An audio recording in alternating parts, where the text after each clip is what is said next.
Welcome to the Disruptive Leadership Podcast, where we disrupt, lead better, and win bigger. Today's episode was recorded live at 1 Million Cups in Myrtle Beach, South Carolina, and I sat down with Emma Stinson, founder of Better Stay Connected. We talked about legacy, not the kind of legacy that's measured in revenue or measured in followers, but the kind of legacy that is measured in your story. Look, most leaders focus on growth, scale, and then exiting. And look, those things truly matter. You know me, you know I believe in all of those things. But here's the belief that I want to challenge. If your success is not documented, preserved, and passed down, it is going to disappear. Look, your story is not just personal. It is cultural capital. It's identity for your family. It's direction for your team.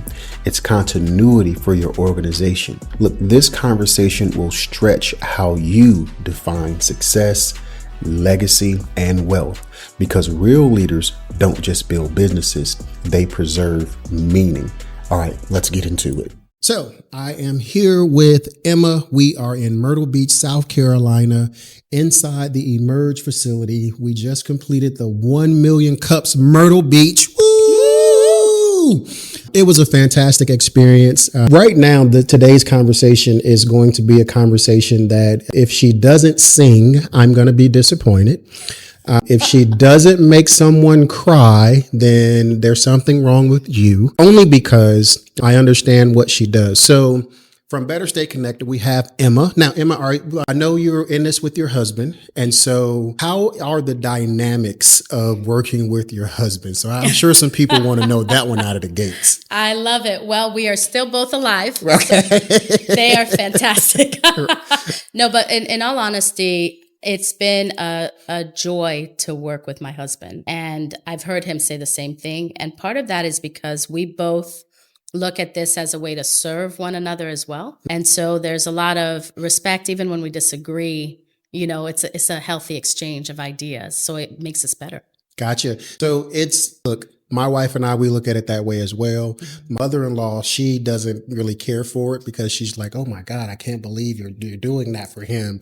And we're like, look, as long as we are serving each other, we will never find ourselves in a situation where the other one, like their love cup isn't being, full. Yes, right. Yes. And so I love that. I love that you guys approach it that way. So when we were talking about the business, like, how did you guys get started? Like, how did this kick off? Yeah. So there's really two avenues to this. The first one was about 12 years ago. Okay. So I lost my sister and my brother.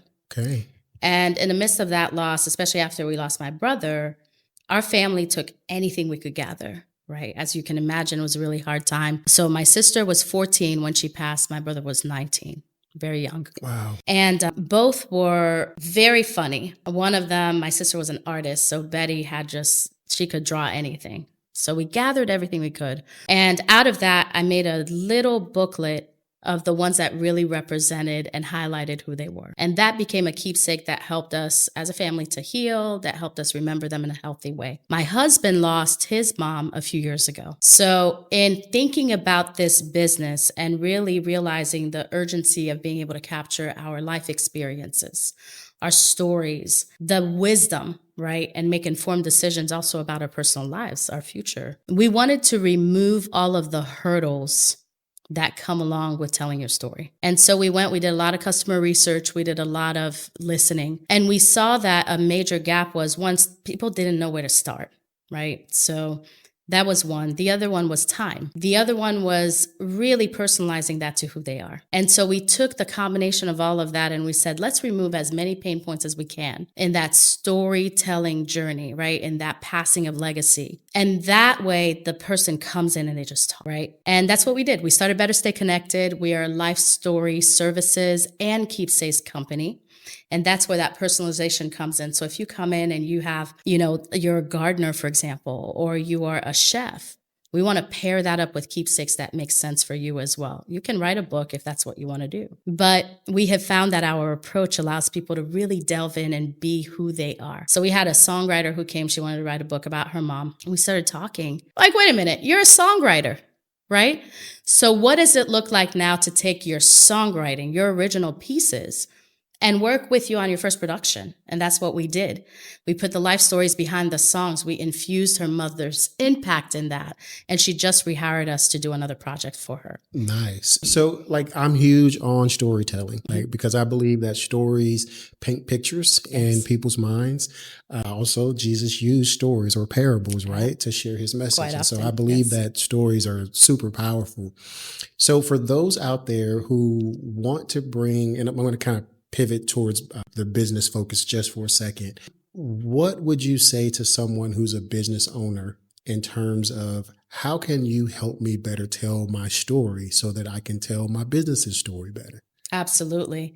So, two things we find with organizations and especially business owners is that one, a lot of them have not paused to look at the bank of stories they have that they can use for sure in the first place. For sure.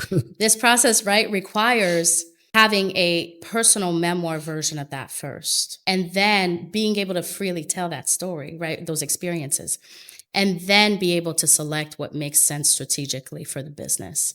And so this is where we come in and really have a tailored approach that helps business owners to do what they need to do for their business and have a personal memoir along the way for themselves. But I know a lot of people struggle with telling stories, their own story, a lot of times because there may be some, guilt or even shame. And I look, I'll just say me. I won't say a lot of people.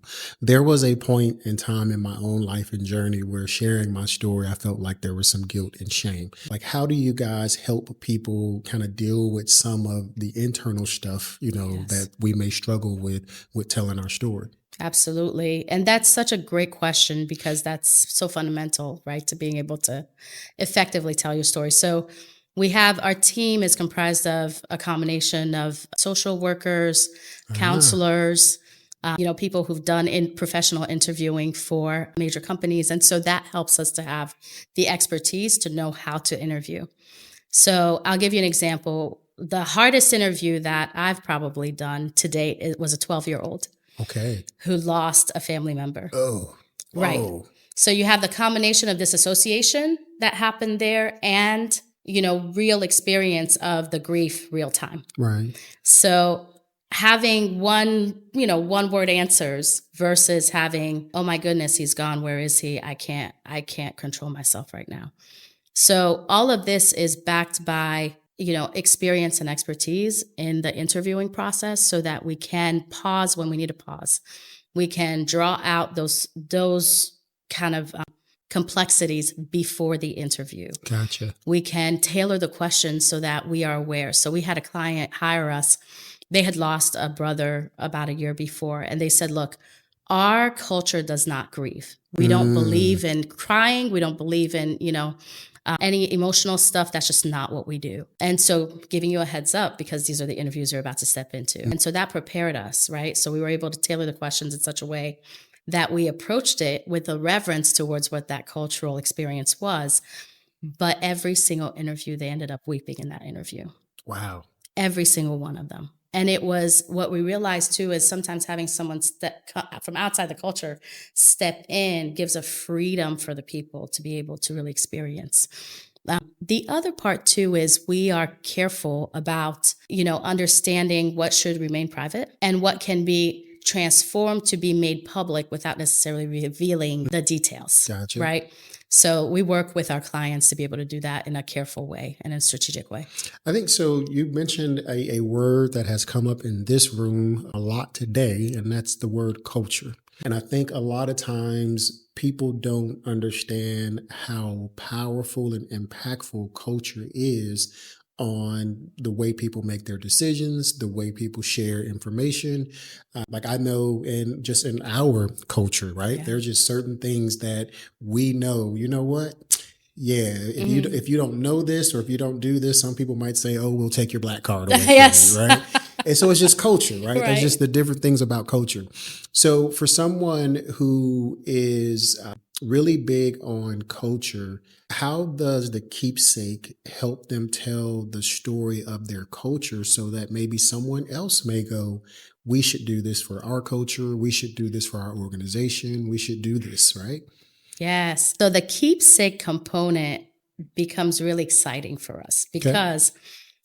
because we tailor the keepsakes to each project and each client, we're able to do a variety of things. So for one client, they were big gamers. Board games was their thing. They loved Gotcha. getting together as a family, doing that. So we created a custom board game for them to be able to experience according to, some of the inside jokes that they have, right? To be able to experience their family and also something new in that context. So the keepsakes can vary, right? We've done custom blankets, we've done custom aprons, we've done custom card games. It's not the what, it's the who. So in establishing culture, the thing I will say is authenticity, right? Being able to authentically communicate, this is what culturally this means to me. And then we can take it from there and tailor the keepsakes so that it represents the culture. And if they choose to share, then it can inspire someone else to do that as well. Gotcha.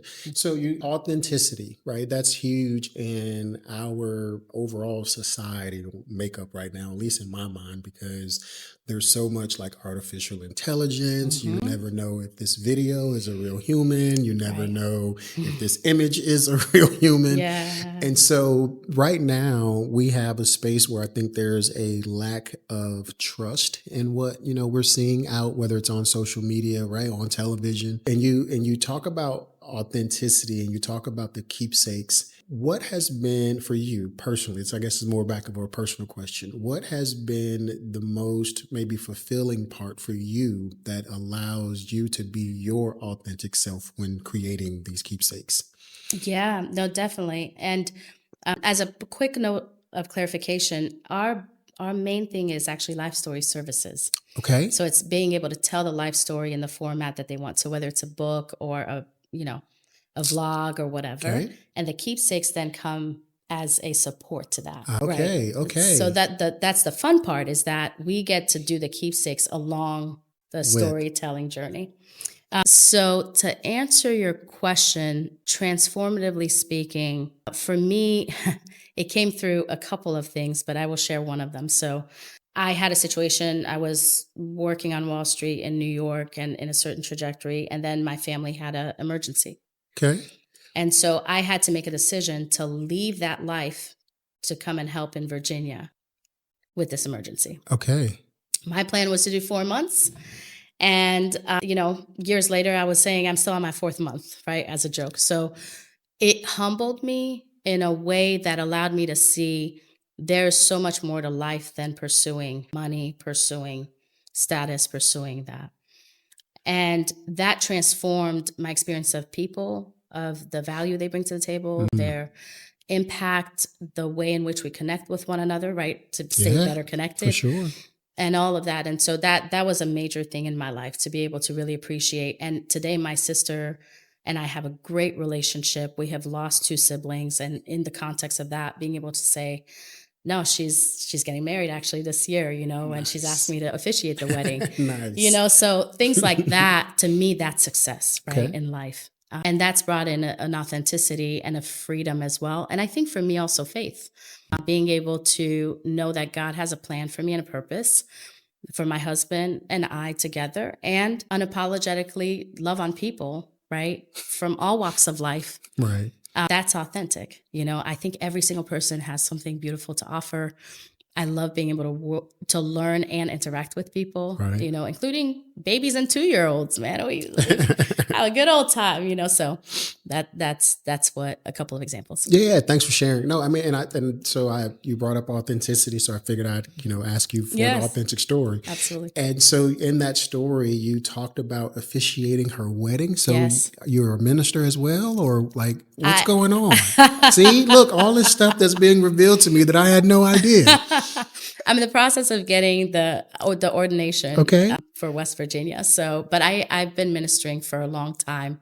whether it's through music, through, teaching and music. It depends on what the Lord leads and who asked me to do what. Gotcha. Well, okay. Now, look, you guys heard me earlier say that I'm going to be upset if she doesn't sing. So I'm going to ask her, drop a note real quick. Look, we don't need a full 16 bars or anything like that. We don't need the chorus. Just, I heard that it was amazing. I heard that maybe somebody shedded a tear. So that's why I'm bringing it up. I'm going to have to talk to the person who revealed this later on. But yeah, I'm happy to do that. And for the sake of copywriting, all that, I'm going to do a song that I wrote, actually. So this is a pillar of what helps me get up every day, right? So it's joy. Joy is so fundamental to the daily life. And the song that I wrote is called The Joy of the Lord is My Strength, right? So the chorus, just to make it just brief, give me a little bit. Yeah, give us a little bit. It was the joy of the Lord is in me. The joy of the Lord is my strength. Look, so I don't think you guys really. So for those who have been listening to me for a while, you should know by now that I'm just open, right? I believe that life experiences make us who we are. And so thank you for having that experience with me. It was really joyful, really was. So before you started singing, you brought up the word joy, and you were basically talking about how important joy is. Yeah. Why is joy so important for you? I'll give you an example that just blew my mind. So this was years and years ago. We did a surprise party for a friend of mine. She was having a 40th birthday party. And it was a group of about 7 of us. So we were having so much fun. It was at a Silver Diner in the middle of Virginia. So a bunch of, us as ladies, and someone decided they were going to bring an oversized underwear that they had gotten from who knows where. Okay. And the challenge was to have all of us fit in that and take a picture. Okay. The entire room erupted in laughter. And afterwards, what came out of that is we had 3 people come and sit down with us for the next 2 hours just to hang out. I think joy is really infectious. And joy also breaks down walls. And when you have elements of joy in your life, it attracts people. Okay. And it makes them want to have a breather, right? In the business that we're in, that's so fundamental. For sure. Right? People's comfort level to be able to talk freely. But just in life, it's good for us, and it's attracted good people in our lives as well. For sure. So with the life stories that you all tell through the different, I guess, mediums that you use, is there a framework that you follow, or kind of a methodology you take to extract the stories in a structured way, maybe? We do, okay. Yes. Yep. We have a framework, several frameworks actually. Okay. And because we tailor it, we have to have several frameworks. The one that I will share, and this is something that I speak about. So it's called Glad Times, right? Glad Times is the notion that you get to do life abundantly. And so every day, right? Because we all have our to-do lists and they grow every minute, right? But it's the idea of taking a look at what was done at the end of the day and saying, I got life done abundantly, right? Okay. So got to do life abundantly, got life abundantly done. Sorry. So that's life glad, abundantly done. Okay. Then times is a reminder that to-do lists and measures encourage success, right? So the to-do list can either own us and govern us, or we can be the masters of our to-do list. Gotcha. Right? So I'm not going to sit here and dwell over what wasn't done today, because it's a lot, but I'm going to celebrate what was done. So in the spirit of that, when we approach our questions and our interviewing, it's like, tell me about those times where life got done abundantly. Bring me into that world, right? And then tell me within that context, the times where life was overwhelming, the time where life was done well, right? Your to-do list was checked off. And to-do list is a very loose term, right? Some people don't have to-do lists necessarily, right. But it's what's on your table. What are the things that you're expecting to have done? How did that get done well? Just that simple framework gets people talking, right? Yeah. And then we have more sophisticated ones that are, to delve deeper, especially in cases of trauma or, strife between family members, things like that, Right. where they're complex relationships. And I'll share with you one of my favorite projects was a 53-year-old, and we worked on her project. She was adopted. Her biological side of the family, she didn't have any visibility into that. Wow. So she came to us with one strained relationship, and she said, look, I don't even know if she's going to pick up the phone. I'd like for her to be interviewed, because we interview other people on our clients' behalf. So we reached out, and it was strained. We had to do some work. But long story short, the interview went so well that she recommended that we talk to other family members. We were able to reconstruct her whole family tree from her kids all the way to her great-grandparents with the life stories behind them. Wow. We presented that to her, and she literally wept. She has since brought us other clients because she loved what we did so much. That. You know what I mean? Yeah. So that, man, there's nothing quite like it. Look, I think it's powerful. I mean, like I said, I'm huge on stories, and I believe that stories change lives. Yeah. And so I believe in what you guys are doing. So if you will share how people can learn more about you, connect with you, and do some work with you. Absolutely. Thank you for that opportunity. So we are available at betterstayconnected.com, reachable, and also via email, stinson@betterstayconnected.com. We are on Facebook, LinkedIn, Instagram, and it's pretty much connect with us, reach out to us, and let's just set up some time to talk. That's the best thing to do. We love to learn about people. We also really appreciate referrals to companies that are looking to delve deeper into the storytelling aspects of, what they're doing. So whether it's encouraging their employees to not burn out by getting back to their, why are you doing what you're doing? Yeah. What's the purpose? Yeah. We have workshops we conduct for that with very interactive keepsakes to help them really solidify that. So we would love those connections as well as direct conversations. Gotcha. And so one parting question before we get out of here.